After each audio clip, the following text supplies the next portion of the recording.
মার কবরে সাপ কে?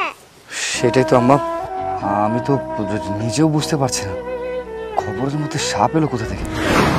2-3 দিন আগেও তো আমি এসেছিলাম, কই তখন তো আমি কোনো সাপ দেখিনি। আজকে হঠাৎ সাপ কেনই বা এলো আমি তো নিজেও বুঝতে পারছি না মা। বাবা তুমি তাড়াতাড়ি মারে ডাকো, নয়তো সাপ মারে কামড় দিব। মা মা তুমি উঠো মা।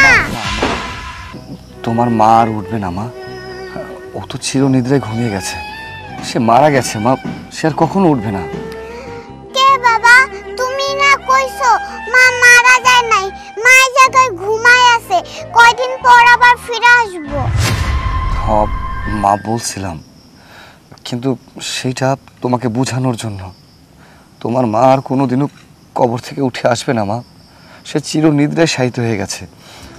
তুমি ছোট মানুষ তো, মন খারাপ করবে, তাই তোমাকে বোঝানোর জন্য আমি এসব বলেছিলাম।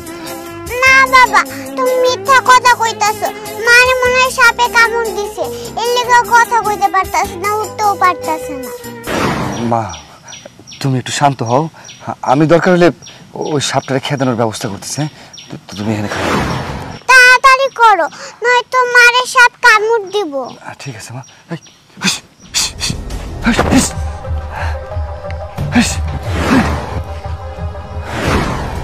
এ তো দেখি মহাবিপদ, এই সাপ তো দেখি কবরের উপর থেকে যাইতেছে না, এখন কি করি? বাবা এখন কি করবা? সেটাই তো আমি বুঝতেছি না মা। মা চল চল হুজুরের কাছে যাই, চল। আসসালামু আলাইকুম হুজুর। ওয়ালাইকুম আসসালাম রাহমাতুল্লাহ। কেমন আছেন নুর ইসলাম? হুজুর আছি, আল্লাহর রহমতে মোটামুটি ভালো আছি। আপনার কাছে জরুরি একটা বিষয় নিয়ে আসলাম। আচ্ছা, কি কোনো পানি পড়াটা লাগবে? না না হুজুর, আমার কোনো পানি পাওয়া লাগবে না, তবে যে বিষয়টা দেখে এসেছি বা বুঝতেছি সেটারই একটা সমাধান দরকার। হ্যাঁ বলো বলো বলো। আসলে গত 4 দিন আগে আমার বউ মারা যায়। হ্যাঁ, বউ মারা যাওয়ার পরে আমি প্রতিদিনই কবর জিয়ারত করতে চাই, কিন্তু আজকে যখন আমি আমার বাচ্চাকে নিয়ে কবরে জিয়ারত করতে যাই, দেখি কবরের উপর একটা বিষাক্ত সাপ ফোনা তুলে দাঁড়িয়ে আছে। নুর ইসলাম, এর আগে আমি অনেকবার বলেছিলাম কবরস্থানটা অনেক জঙ্গল হয়ে গেছে, আগাছায় ভরে গেছে, কবরস্থানটা পরিষ্কার করতে হবে, তাহলেই তো এই সাপটাপ তো আসতো না। না না হুজুর, আপনি যেমনটা ভাবছেন বিষয়টা কিন্তু তেমন না। আমি আমি অনেকবার কিন্তু সাপটাকে তাড়ানোর চেষ্টা করেছি, কিন্তু কোনোভাবেই আমি একবারও সফল হতে পারিনি। আমার তো মাথায় এটাই আসছে না, আশেপাশে যদি জঙ্গল থাকতো আর জঙ্গলের কারণে যদি সাপ আসে, তাহলে তো আমরা মানুষ হিসেবে যদি তাড়িয়ে দেই তাহলে তো চলে যাওয়ার কথা, কিন্তু চলে যাওয়া তো দূরের কথা, আরও মনে হচ্ছে রেগে ফুঁসে আমার দিকে তাকিয়ে আছে। আমি আর আমার বাচ্চা তো প্রচণ্ড ভয় পেয়ে গেছিলাম, তাই কোনো উপায় বুদ্ধি না পেয়ে সোজা আপনার কাছে দৌড়ে এসেছি। আমার কাছে বিষয়টা কেমন ঘোলাটে মনে হচ্ছে। নুর ইসলাম, তুমি যা বলতেছো এটা তো আসলে একটা চিন্তার বিষয়। এত ধাওয়া করলে তারপরও সাপটা গেল না। আচ্ছা ঠিক আছে, চলো আমরা যে দেখি। চলেন চলো চলো আসো।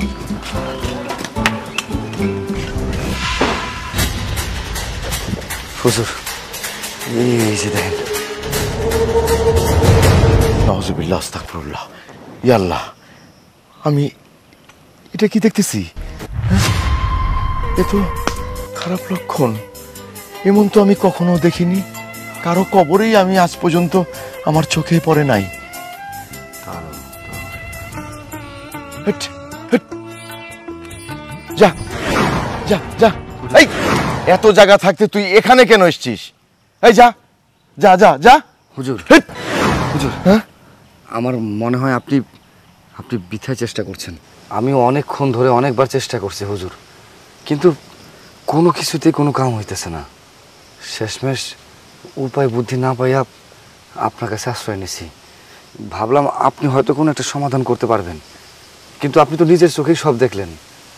যতই যা করি কবরের উপর থেকে সাপটা কোনোভাবেই যাইতেছে না।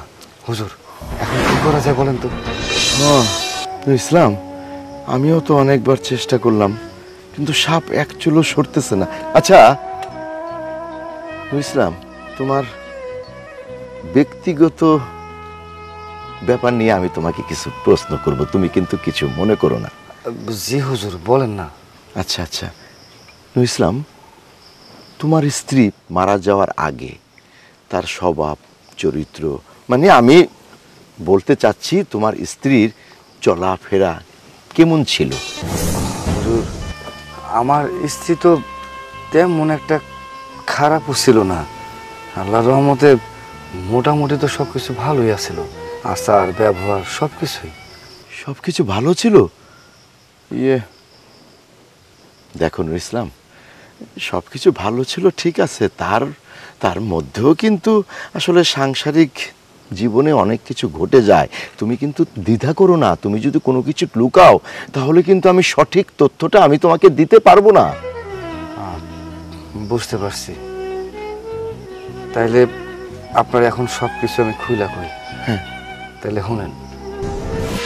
ভাবি, আমি তাহলে এখন বাড়িতে চলে যাই, অনেক দেরি হয়ে গেল।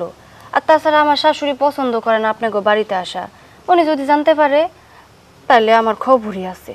ভাবি, বর্তমান যুগে তোমার মতো মানুষও হয় কত? ভাবি, নিজেকে কিন্তু চেঞ্জ করতে হবে, বুঝছো? তুমি আমারে দেখে তো কিছু শিখতে পারো। দেখো না, আমি পুরো রাজ্য শাসন করে আসি, আমার স্বামীকে আমার মুখের উপর কথা কইতে পারে না তো। তুমিও নিজেকে একটু চেঞ্জ করো। এভাবে যদি তুমি অবলার মতো পইরা থাকো ওই সংসারে, ওরা তো তোমার মানুষ হিসেবে গণ্যই করবো না। সত্যি কথা বলতে এমনিতেও ওরা তোমার মানুষ হিসেবে গণ্য করে না। সব কিছুই ঠিক আছে বুঝলাম, কিন্তু আমার শাশুড়ি, ওরে বাবা রে বাবা, ওনার চোখ দেখলেই তো আমি থরথর করে কাঁপি, একদম জল্লাদের মতো দেখতে। ওনার মুখের উপরে আমি কিছু কইতে পারি না, আমার ডর লাগে। মুখ দিয়ে কবাকে, মাঝে মাঝে হাত ব্যবহার করবা। হাত?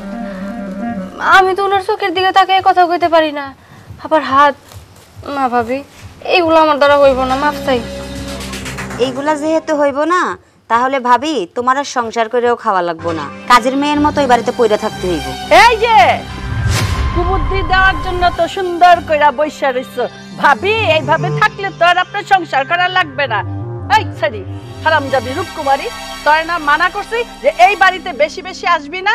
কি পাড়া বেড়াতে পারিছস? না না, আমি এই জায়গায় গল্প করতে আহি নাই, পাড়া বেড়াতে আহি নাই।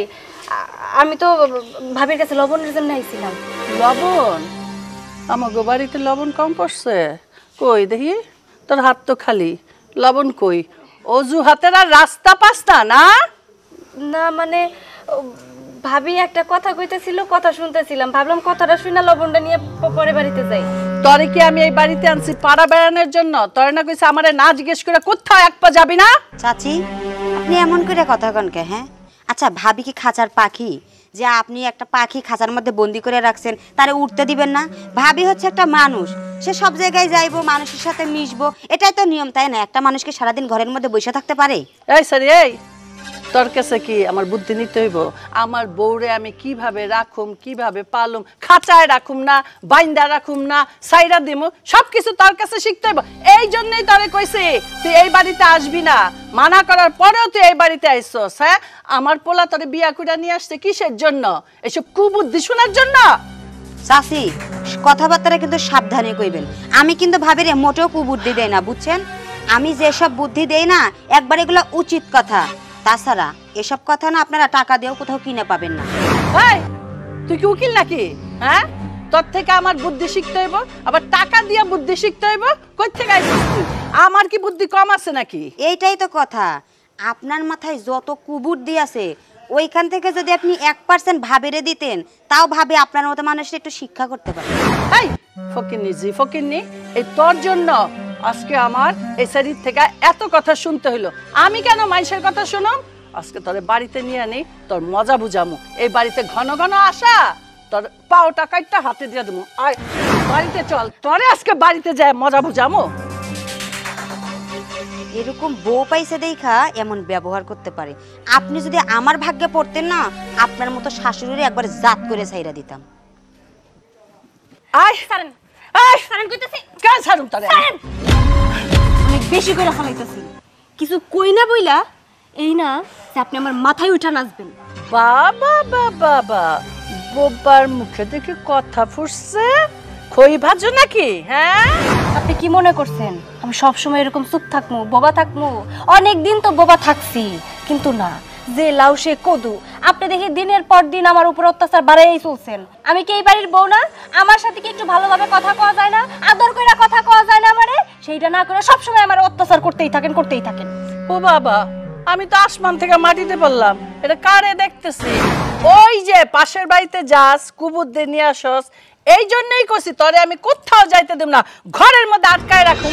এখন যখন তোমার এই মুখে খই ফুটছে, বোবার মুখে বুলি আইছে, এরপরে তো তোমার আশপাশ দিয়ে যাওয়া যাইব না। হ্যাঁ, আপনি যেটাই মনে করেন না কেন, এখন থেকে আপনি আমার আসল রূপ দেখবেন। আপনি আমার ওই বাড়িতে যাইতে না করছেন না, আমি 100 বার ওই বাড়িতে যাবো। দেখি আপনি কি করেন। কি কইলি? তোর এত বড় সাহস, তুই আমার মুখে মুখে কথা কর? তোরে আমি আর না, খবরদার ওই হাতটা আর ভুলে যেন আমার গালে না পড়ে, তাইলে আপনার হাতটা আমি ভাঙ্গা দিব। বৌমা, তুমি আমার গালে থাপ্পড় মারলা? তুমি আমার গায়ে হাত তুললা? আমি তো এটা তোমার কাছে আশা করি নাই। আমি তোমার শাসন করি ঠিকই, সেটা তোমার ভালোর জন্য। পাশের বাড়িতে যায় যদি কুবুদ্ধি নিয়ে আসো, আমাদের সংসারে অশান্তি লাগবে। আমি চাই না মানুষের বুদ্ধিতে আমাদের সংসারে অশান্তি লাগুক। তোমার আমি শাসন করি, সে অধিকার আমার আছে। তুমি আমার বউ বইলা, সেই জন্য তুমি আমার গালে থাপ্পড় মারবা? হ্যাঁ, মারমু। কারণ এই সংসারে যেদিন থেকে বউ হয়েছি, ওই দিন থেকে আপনি আমার উপর অত্যাচার শুরু করছেন। ভালোই তো বানায় মিথ্যা কথা কইতে পারেন। তোমার আমি শাসন করি, ওই বাড়িতে যাইতে দেই না, তোমার কুবুদ্ধি দিব তাই। শুনেন, ওই ভাবি আমার কোনো কুবুদ্ধি দেয় না, যা দেয় সুবুদ্ধি দেয়। বরং আপনি আমারে দিনের পর দিন অত্যাচারের উপরে রাখেন। আজকের পর থেকে যদি আবার আমার সাথে কোনো কিছু চালাকি করার চেষ্টা করেন না, তাহলে খুব খারাপ হয়ে যাবে। আর আপনি আমারে কইছেন না ওই বাড়িতে না যাইতে, আমি ওই বাড়িতেই যাবো, আর এখনই যাবো। দেখি আমারে কেডায় আটকায়। ঠিক আছে বৌমা, তোমারে এরপর থেকে আমি আর শাসন করব না। তোমারে আমি স্বাধীন করে দিলাম। তুমি যেভাবে খুশি সেইভাবেই চলো, আমি তোমারে কিচ্ছু কম না। ধন্যবাদ।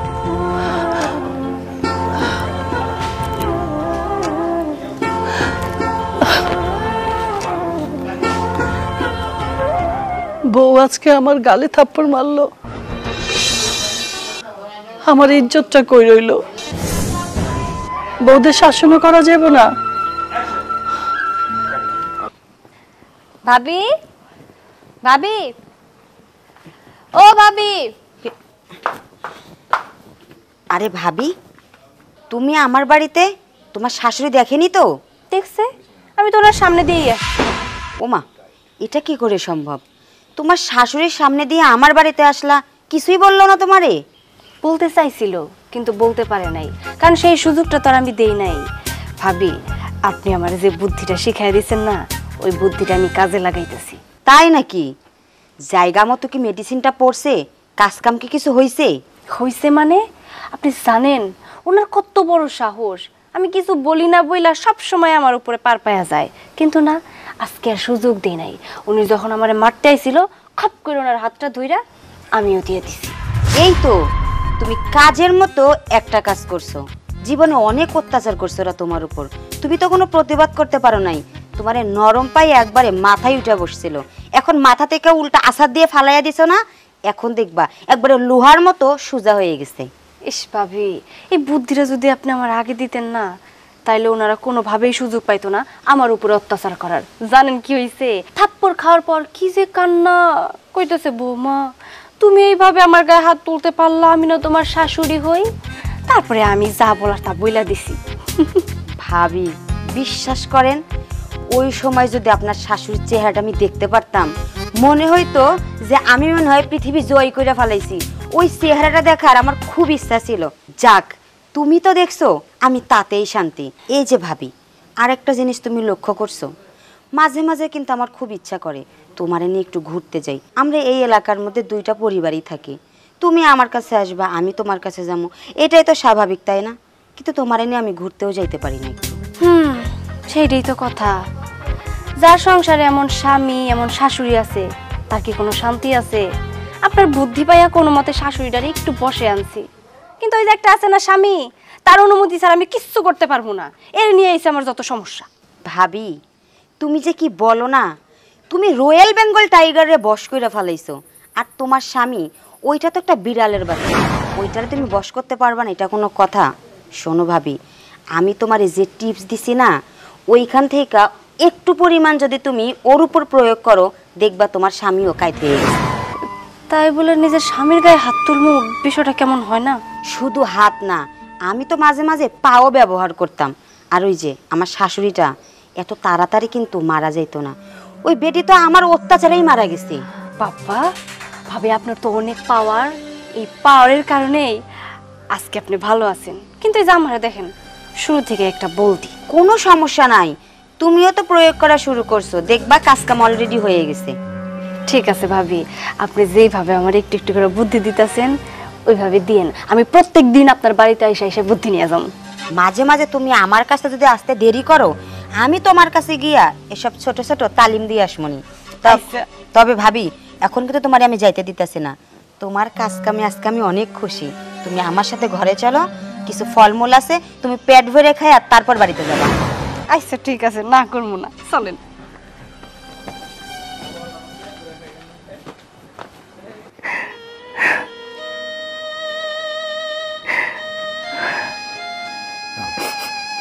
মা, কি ব্যাপার? তুমি এখানে বসে বসে কাঁদতেছো? মানে তোমার কি শরীর খারাপ? না বাবা, আমার শরীর খারাপ না, মনটা একটু খারাপ। মন খারাপ? কি হয়েছে মা, আমাকে একটু খুলে বলো। আমি তো কোনোদিন তোমাকে এইভাবে কান্না করতে দেখিনি। বলো মা, তোমার কি বিষয় নিয়ে মন খারাপ? সব কথা কি পোলাগো কোয়া যায়? কত সময় কত কথা মনে পড়ে। ঠিক আছে মা, সবই বুঝলাম। তোমার বৌমা কোথায়? বাবা, বৌমা এই তো একটু আগে এদিকে দেখলাম, মানে আশেপাশে বেড়াইতে গেছে। আচ্ছা যাই হোক মা, আমি তো সেই ছোট থেকে বড় হয়েছি, কত কষ্টে তুমি আদর যত্নে আমাকে মানুষ করেছো। আমি কখনো তোমার চোখে জল দেখিনি মা। আমাকে একটু সত্যি করে বলো না মা, তোমার কি হয়েছে? বিশ্বাস করো, আমার না মনটা কেমন আনছান আনছান করছে। বলো না মা, কি হয়েছে? দেখ বাবা, আমার কিচ্ছু হয় নাই, তুই আমার নিয়ে এত টেনশন করিস না, আমি ভালোই আছি। তবে বাবা, আমি ভাবতেছিলাম কি, তুই তোর বউরে নিয়ে আলাদা হয়ে যা। আলাদা হয়ে যাব মানে মা? মা তুমি এসব কি বলতেছো? তোমার বৌমাকে নিয়ে আমি কেন আলাদা হয়ে যাব? আর তাছাড়া তোমার দেখভাল করবে কে? তোমার সেবা যত্ন করবে কে? তোমার তো বয়স হয়ে গেছে, এই বয়সে এসে তোমাকে দেখার মতো কেউ থাকবে না। না না মা, আমি এই অন্যায় করতে পারবো না তোমার সাথে। আমি কখনোই আমার বউকে নিয়ে আলাদা থাকতে চাই না মা। আমি সুখে দুঃখে সব সময় তোমার সাথে থাকতে চাই, তোমার পাশে থাকতে চাই। দেখ বাবা, আমি যেটা বলি ভালোর জন্যই। তুই বিয়ে শাদী করছস, ভবিষ্যতে তোর বাচ্চা কাচ্চা হইব, সংসার বড় হইব, আর শাশুড়ির সাথে সব সময়তেও বউ থাকতে চায় না, থাকলেও হয়তো তোর কাছে অনেক কিছু বলবে না। আর সংসারে কত কাজকর্ম থাকে, তাই না? এই বৌমাদের যদি বলি আজকে এটা করো কালকে ওইটা করো, এদের মন খারাপ হয়। তাই বলতেছিলাম কি বাবা, তুই তোর বউরে নিয়ে আলাদা সংসার কর, আলাদা থাকবি, সুখে থাকবি, মাঝে মাঝে আমার এসে দেখে যাবি, এতে ক্ষতি কি? না মা, এই কাজ আমার দ্বারা কখনোই সম্ভব না। বাবা মারা যাওয়ার পর কত কষ্ট করে তুমি আগলায় রাখছো, এই সংসারটারে নিজের হাতে তুমি আগলায় রাখছো। তোমার হাতের আদর ভালোবাসা পাইয়া আস্তে আস্তে বড় হইলাম, বিয়েটাও দিলাম। এরপর কোন মুখে বলো মা যে আমি তোমারে ছেড়ে আলাদা থাকো? দেখো মা, কোনো একটা বিষয় নিয়ে তো ভুল বুঝাবুঝি হয়েছে, এইটা আমি বুঝতে পারছি। তুমি আমার উপর সব কিছু ছেড়ে দাও, আমি এটার একটা ব্যবস্থা করুন, তুমি কোনো চিন্তা করো না। তুমি আসো তো আমার সাথে ঘরে। দাঁড়া বাবা দাঁড়া, দেখ আমি তোর আরেকটা কথা কই। তোর বাবা যখন আমার বিয়ে করলো, প্রথম আমি আমার শাশুড়ির সাথেই ছিলাম, এরপরে আমি আলাদা হয়ে গেছিলাম তোর বাপরে বুঝাইয়া। আর এখানে তো আমি তোরে বলতেছি তুই বউরে নিয়ে আলাদা হ, এতে কি ক্ষতি? কি ক্ষতি? তো অনেক কিছু মা, সেটা তুমি বুঝবা না। পৃথিবীর কোনো ছেলেই চাইবো না যে তার মার কাছ থেকে আলাদা থাকছে। আর যেহেতু সময়টা খুব সংকীর্ণ, আমি চাই এই পৃথিবীতে যে কয়টা দিন আমরা বাচ্চা আছি, অন্তত মা বলে একসাথে থাকি। বাপ তো পাশে নাই, তাই এই অন্যায়টা আমার দিয়ে করায় না মা। আমি তোমার ছাড়া থাকতে পারবো না। তুই কথা শুনবি না? না না মা, আমি তোমার কোনো কথাই শুনব না। তুমি চলো আমার সাথে, এটা একটা না একটা আচ্ছা ব্যবস্থা করি। দেখ বাবা, আমি বলতেছি যে তুই তুই আমার কথাটা শোন। এরপর কিছুদিন পর আমার মেয়েটা হয়।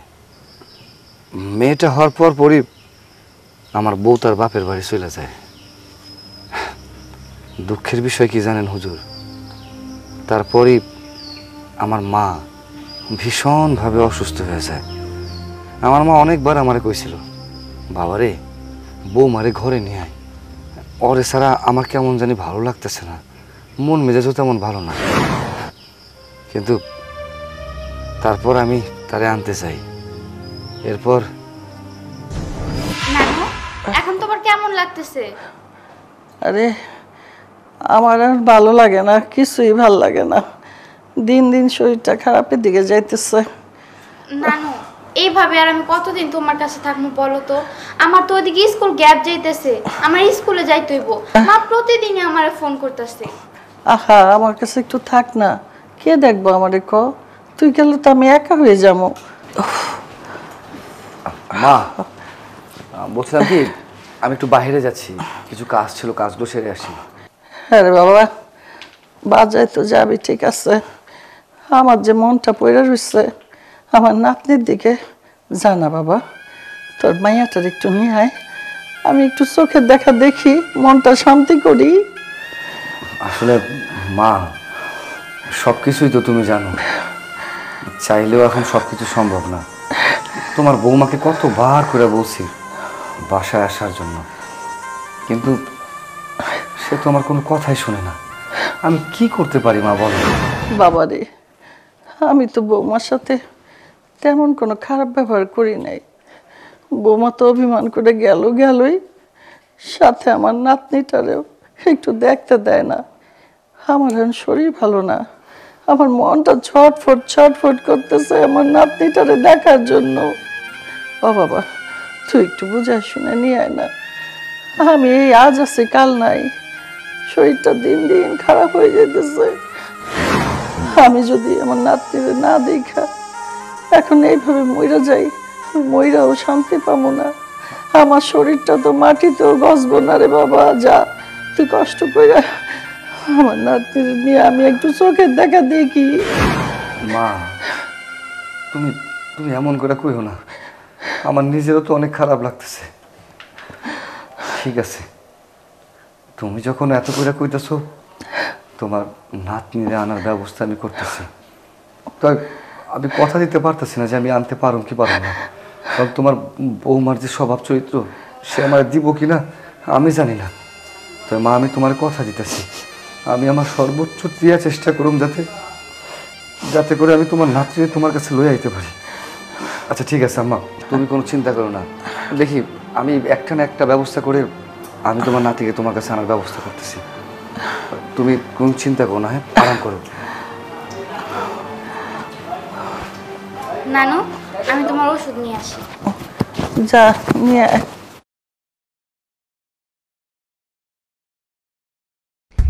ভাবি, ভাবি, কি রে, কি হইছে? ভাবি সর্বনাশ হয়ে গেছে। সর্বনাশ? কি হইছে? হীরামণিরে কে জানি নিয়ে যাইতেছে। নিয়ে যাইতেছে মানে? কে নিয়ে যাইতেছে? কোনো সালা ধরা, রাস্তায় কোনো সালা ধরা হইছে নাকি? না, আমি তো ওরে চিনি না, তবে একটা লোকে তারে নিয়ে যাইতেছে। ওকে নিয়ে যাইতেছে মানে? কি আবল তাবল কথা কইতাছস? কেন নিয়ে যাইতেছে? আমি চিনি না, তুমি আমার সাথে চলো। চল। আচ্ছা মা, তুমি আমার সাথে চলো, তোমার দাদি তোমায় দেখতে চাইছে। আমারে একলা নিয়ে যাবাকে, মারেও নিয়ে যাও।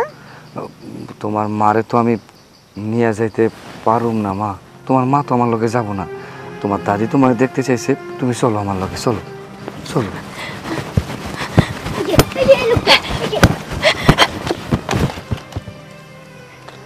তুমি তুমি এখানে কেন?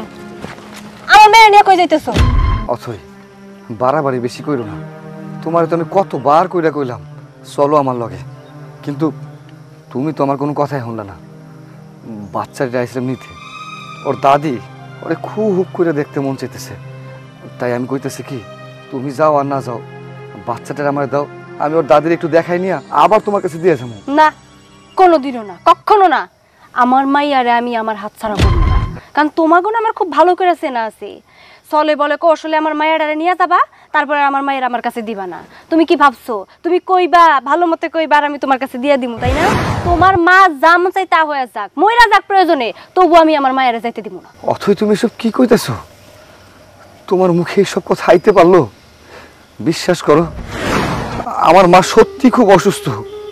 শেষবারের মতো সে তার নাতনিকে দেখতে চাইছে। আর তুমি এরকম নিষ্ঠুর পাষাণ হয়ে যায় না।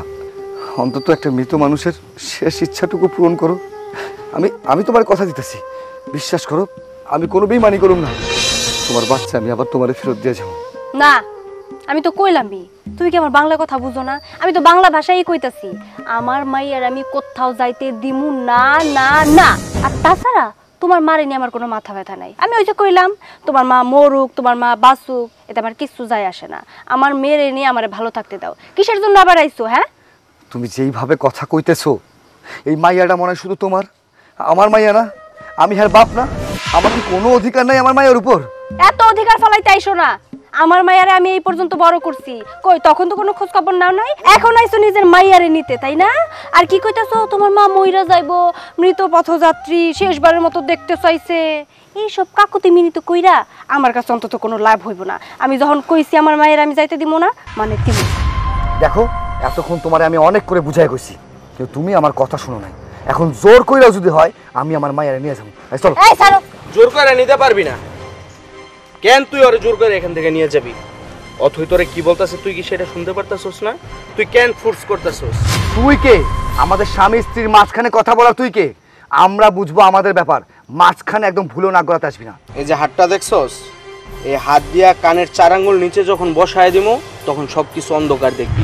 আমি কে সেটা তুই তোর প্রাক্তন বউয়ের কাছে জিজ্ঞাসা কর। অথই, এসব এই লোক কি বলতেছে? হ্যাঁ, আমি তো কোনো কিছুই বুঝতে পারতেছি না। এতক্ষণ ধরে তুমি আমাকে অপমান করছো, যতদিন অপমান করছো আমি সহ্য করেছি।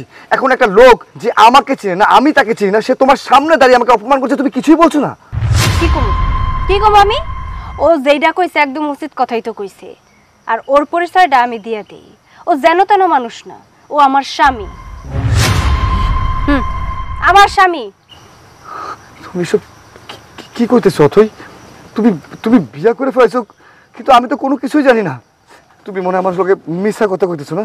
হ্যাঁ, এই তুমি কি আমার বিয়াই লাগো যে তোমার সাথে আমি মজা মস্করা করবো? আমি যেইটা কইছি একদম উচিত কথাই কইছি। তোমার সাথে তো কোনোদিন আমি সুখে সংসার করতে পারি নাই। আমার সুখ বলতে তো কোনো কিছু একটা আছে, যেহেতু আমি মানুষ, আমার বিয়া করতে হইব, আমার সুখী হইতে হইব, এই চিন্তাটা আমার মাথায় বারবার ঘুরপাক করছে। এই জন্য আমি ওরে বিয়ে করছি, আর ওর কাছে আমি প্রচন্ড সুখে আছি আমার বাচ্চার ভিতরে। দেখো অথই, তুমি আমার সাথে এমনটা করতে পারো না। আর তাছাড়া তোমার আর আমার মধ্যে তো ডিভোর্সও হয় নাই, তুমি কি করে আরেকটা বিয়ে করতে পারো? করছি, আমার মন চাইছে তাই করছি। তোমার আমি ডিভোর্স দিই নাই, 2-1 দিনের মধ্যেই তুমি ডিভোর্স পেপার পাওয়া যাইবা। আর কোনো কথা আছে? এবার এখান থেকে যাও। অথই, আমি তোমার কাছে হাত জোর করে অনুরোধ করতেছি, আমার মাইয়ারে আমার নিয়ে যেতে দাও।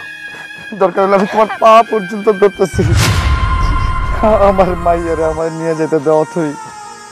অথই, আমি বুঝতে পারছি ও এইভাবে তোমার পা ছাড়বো না, আর ও এইভাবে এখান থেকে যাইবো না। ওর সিনা বরাবর একটা লাথি মারো, তাহলে ও এইখান থেকে যাইবো।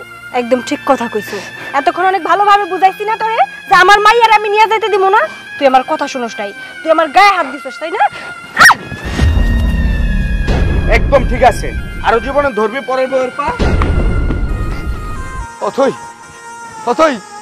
আমার কথাটা শুনো, আমার বাচ্চাটা দিয়ে যাও। অথই,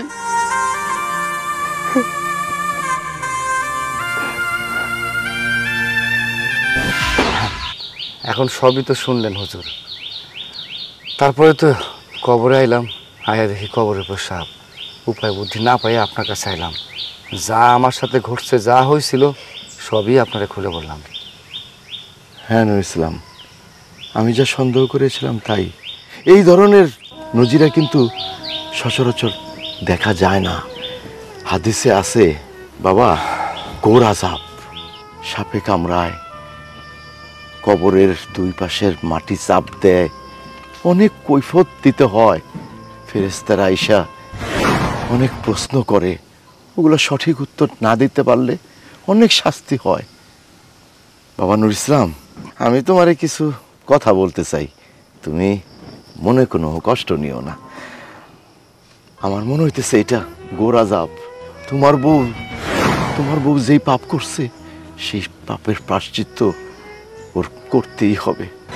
হ্যাঁ বাবা, কারণ যেই মহিলা স্বামীর সেবা করে না, শ্বশুর শাশুড়ির সেবা করে না, মানুষের সাথে খারাপ ব্যবহার করে, বেপরদায় চলাফেরা করে, নামাজ রোজা করে না, আল্লাহর হুকুম মেনে চলে না, এবং কি যেই মহিলা স্বামীর গায়ে হাত তোলে, শুধু হাত না পাও দিয়ে লাথি মারে, সেই মহিলার তো এরকম শাস্তি হবেই বাবা। হ্যাঁ হুজুর, আপনি একদম ঠিক কথাই বলছেন। তাই তো আমিও চিন্তা করতেছিলাম আমার বউয়ের কবরের উপর সাপ কেন। হ্যাঁ, এইবার আমি সব কিছুর উত্তর পেয়ে গেছি। একজন স্ত্রী তার সব সময় উচিত তার স্বামীর সেবা যত্ন করা, তার খেদমত করা। এটা আল্লাহর তরফ থেকে হুকুম হয়েছে। আর সেই হুকুম যদি কেউ পালন না করে, তার এই অবস্থায় হইব যেটা আমার বউয়ের অবস্থা হয়েছে। কিন্তু হুজুর, বিশ্বাস করেন, আমার বউয়ের এই অবস্থা দেখে আমার মনের অবস্থা খুবই খারাপ। আমি কি করলে সব কিছু সমাধান পাবো? কি করলে আমার বউরে এই আযাব থেকে আমি মুক্তি দিতে পারব? একটা উপায় বইলা দেন হুজুর। শোনো বাবা, একটা উপায় আছে। যদি আল্লাহ যদি তোমার প্রতি সহৃদয় হয়, তুমি স্বামী, তুমি তোমার স্ত্রীকে আল্লাহর হস্তে মাফ করে দাও এবং আল্লাহর কাছে দোয়া করো তোমার স্ত্রীর সমস্ত পাপ আল্লাহ যেন ক্ষমা করে দেয়। কারণ তুমি স্বামী, যেই স্বামী তার স্ত্রীর জন্য আল্লাহর কাছে দোয়া চায়, আল্লাহ সেটা কবুল করেন। আমার বিশ্বাস, তুমি যদি অন্তর থেকে আল্লাহর কাছে কান্নাকাটি করে তোমার স্ত্রীর জন্য যদি তুমি দোয়া করো, ক্ষমা চাও, তাহলে হয়তো তোমার স্ত্রীর শাস্তি কমতে পারে। আমার স্ত্রীকে আমি এতটাই ভালোবাসি, তার জন্য আমি সব কিছু করতে পারবো হুজুর। আমার আল্লাহ যদি আমার দোয়া কবুল করেন, আমার প্রার্থনা শোনেন, তাহলে প্রতিদিন তাহাজ্জুদের নামাজ সময় তার জন্য দোয়া করব, যেন তার বিগত সমস্ত ভুল, সমস্ত পাপ অপরাধ তিনি যেন ক্ষমা করে দেন। শোনো বাবা, আল্লাহ তাআলা কিন্তু এইভাবেই তার বান্দাদের সর্বক্ষণ সতর্ক করেন। এই যে তোমার বউর কবর আযাব হইতেছে, এইটাও কিন্তু আল্লাহর একটা সতর্ক বার্তা, যেন আমরা হুঁশ হয়ে যাই, আমরা সময় থাকতে এখনো যেন সবাই দিনের পথে চলি, 5 ওয়াক্ত নামাজ পড়ি, মানুষকে ভালোবাসি, সদা সত্য কথা বলি, হালাল রুটি রুজি খাই। কিন্তু দুঃখের বিষয় নূর ইসলাম, এখনো আমাদের সমাজের মহিলারা বেপরদায় চলে, স্বামীর সাথে খারাপ ব্যবহার করে, মানুষের সাথে খারাপ ব্যবহার করে, শ্বশুর শাশুড়ির সাথে বেয়াদবি করে, বাবা মাকে সম্মান করে না। নূর ইসলাম, একটাবার চিন্তা করো তো, এইসব নজিরা দেখেও যদি আমরা সতর্ক না হই, আমরা যদি না শুধরে যাই, তাহলে তো আমাদেরও এরকম কবর আযাব হবে নূর ইসলাম। তাই আমি তোমাকেও বলি, এই যে তোমার স্ত্রীর এই কবর আযাব দেখে তুমিও কিন্তু এখন সতর্ক হচ্ছ, তুমিও এরকম সবাইকে হুঁশ করে দেবে যে তোমরা দিন থাকতে আল্লাহর হুকুম মেনে চলো। হুজুর, আপনি তো আলেম মানুষ, আমার বউয়ের জন্য একটু দোয়া করেন। আচ্ছা ঠিক আছে, হাত তোলো। আল্লাহুম্মা আমিন। রব্বানা আতিনা ফিদ দুনিয়া হাসানা ওয়া ফিল আখিরাতি হাসানাতান ওয়া কিনা আযাবান্নার। রব্বিল হামহুমা কামা রাব্বায়ানি সাগীরা, রব্বিল হামহুমা কামা রাব্বায়ানি সাগীরা। হে আল্লাহ, আপনি মেহেরবানি করে এই কবর আযাবকে আপনি মাফ করে দিন আল্লাহ, আপনার এই বান্দিকে আপনি ক্ষমা করে দিন আল্লাহ। হে আল্লাহ, আমি আমার স্ত্রীর সকল অন্তর থেকে মাফ করে দিলাম, আপনিও তাকে ক্ষমা করে দিন। আল্লাহ, তুমি আমার মার কবর আযাব মাফ করে দাও, আমার মারে সাপের কামড় থেকে মাফ করে দাও। আল্লাহ, মেহেরবানি করে আমাদের দোয়া আপনি কবুল করুন, মেহেরবানি করে আপনি আমাদের দোয়াটা কবুল করে নিন। আমিন আমিন সুম্মা আমিন। বারাকা লা ইলাহা ইল্লাল্লাহু মুহাম্মাদুর রাসূলুল্লাহ। হুজুর, সাপ তো থেকে চলে যেতেছে। নূর ইসলাম, সবই আল্লাহর কুদরত, সবই আল্লাহর খেলা। আল্লাহ তো রহমানের রহিম। চলো